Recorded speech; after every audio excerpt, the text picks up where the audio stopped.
And welcome to my channel. तो बात कर लेते हैं देखो स्टील अथॉरिटी ऑफ इंडिया के बारे में। इसका जो राउरकेला प्लांट है उसके बारे में डिस्कशन कर लेते हैं। इसके अंदर वैकेंसीज निकली हुई हैं, तो चलिए स्टार्ट करते हैं। देखिए वेरियस पोस्ट के लिए वैकेंसीज निकली हैं, डिफरेंट पोस्ट के लिए। तो आपको उसी के अकॉर्डिंगली क्वालिफ़िकेशन वगैरह को देखना पड़ेगा।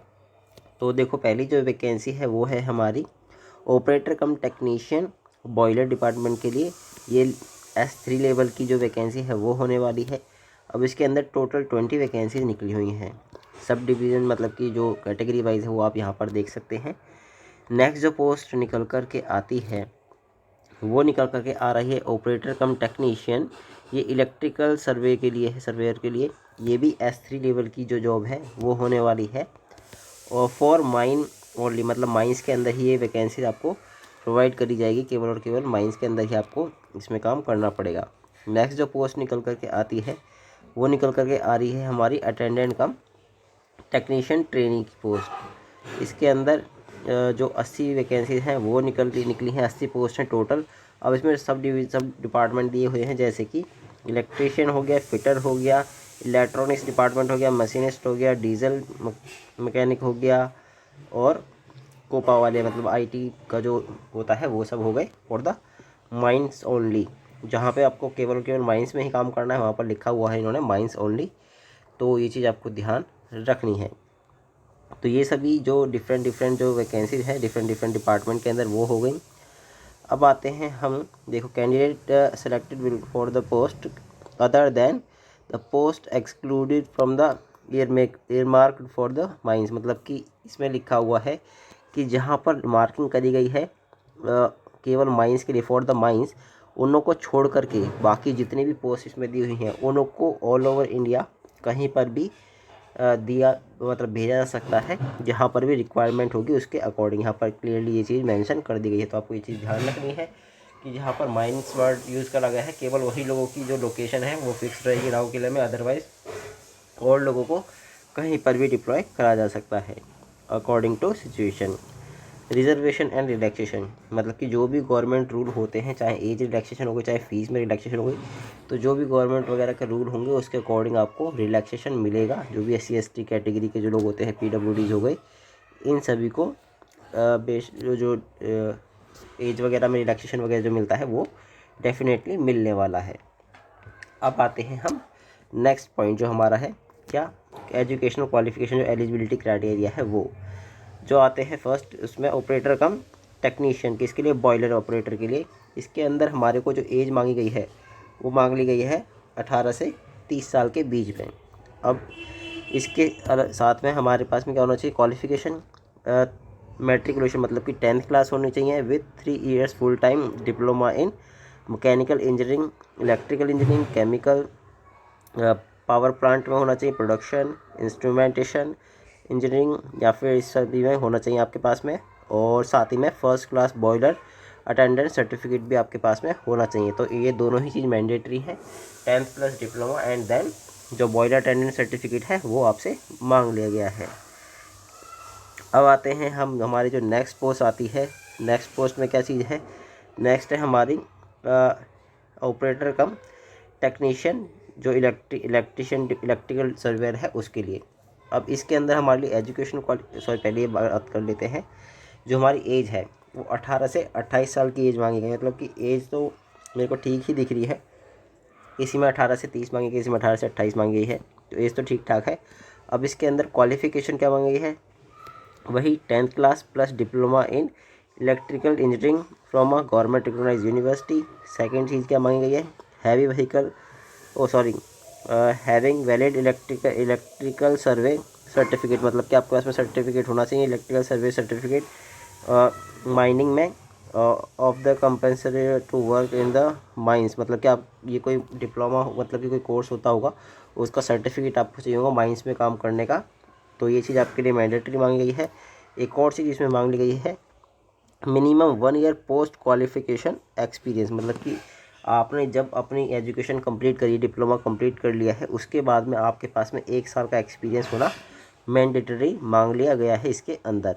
ये चीज़ आपको ध्यान रखनी है। तो इसके अकॉर्डिंग ही आपको जो भी है आगे प्रोसीड करना है। और हाँ, जितनी भी क्वालिफ़िकेशन अभी तक बताई हैं या फिर अब बताने वाला हूँ, उसमें डिप्लोमा इन इंजीनियरिंग 50% अनरिजर्व के लिए जो मांग लिए गए हैं मिनिमम मार्क्स, और 40% जो बाकी के रिजर्व कैटेगरी उनों के मार्क्स होने चाहिए, मतलब कि जो डिप्लोमा है उसके अंदर आपके। नेक्स्ट जो पॉइंट आती है अटेंडेंट कम टेक्नीशियन ट्रेनी वाली जो पोस्ट थी, जिसमें 80 वैकेंसीज थी, उसमें एज मांग ली गई है आपकी 18 से 28 साल के बीच में।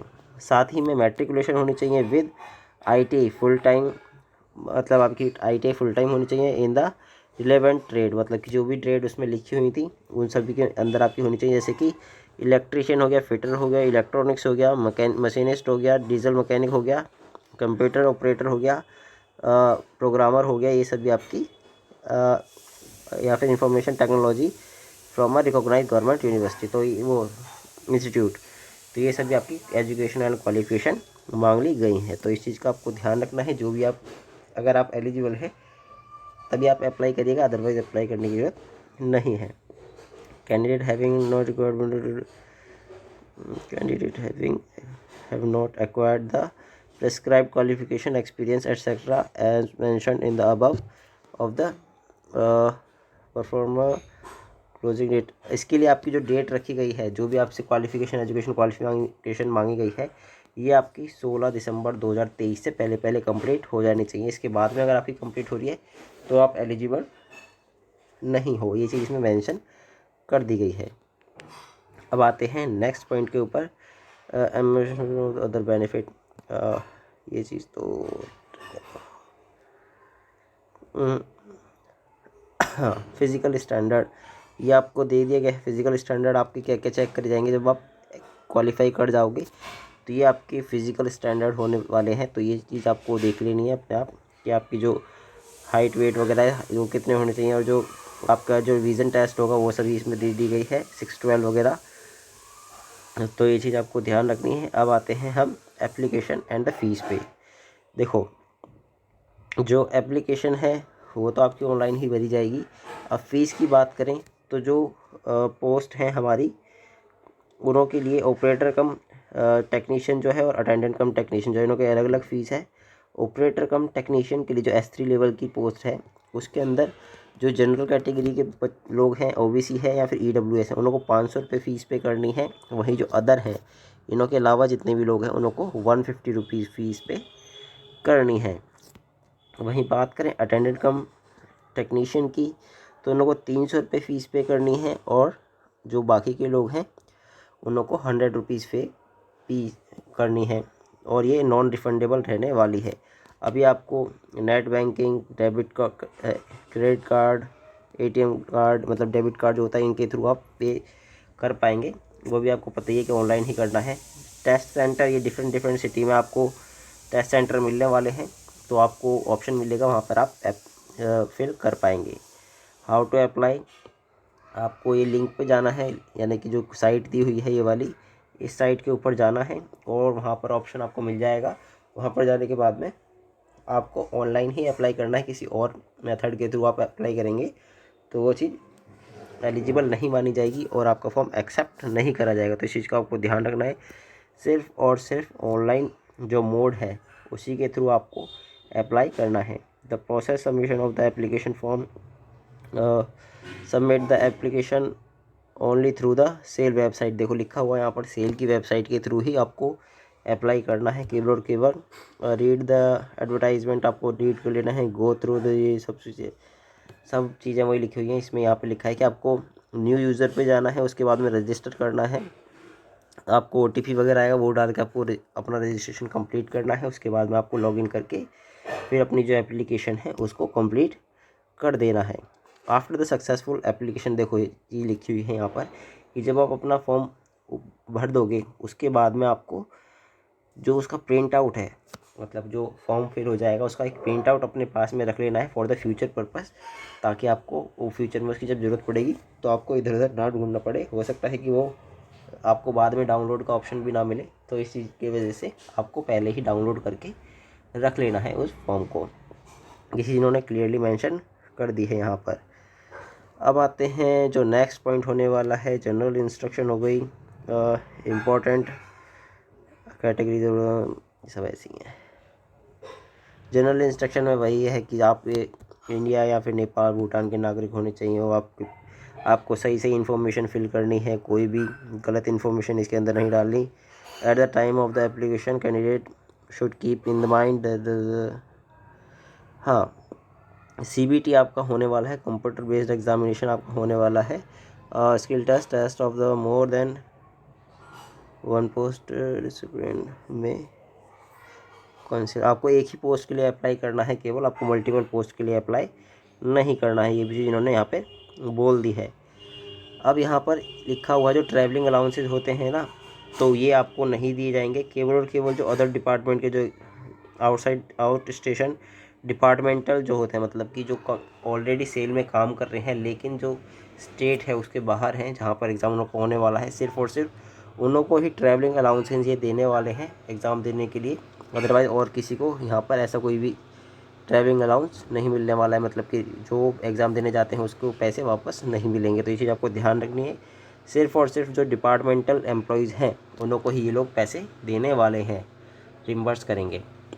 अब आते हैं जो इम्पोर्टेंट डेट्स हैं उन के बारे में। तो इम्पोर्टेंट डेट में आती है, देखो स्टार्टिंग कब से हो रही है, 20 नवंबर 2023 से एग्ज़ाम, मतलब ये जो फॉर्म है वो फिल करने स्टार्ट हो जाएंगे। और जो क्लोजिंग डेट है वो 16/12/2023 होने वाली है। तो इससे पहले पहले आपको अप्लाई कर लेना है अगर आप इसके अंदर होने वाले हैं, मतलब आप इंटरेस्टेड हैं तो। साथ ही में मैं एक चीज़ पॉइंट बताना भूल गया कि आपका जो सिलेक्शन प्रोसीजर होने वाला है उसके अंदर आपका एक कंप्यूटर बेस्ड एग्जामिनेशन होने वाला है, CBT होने वाला है, जिसकी ड्यूरेशन रहने वाली है 90 मिनट्स।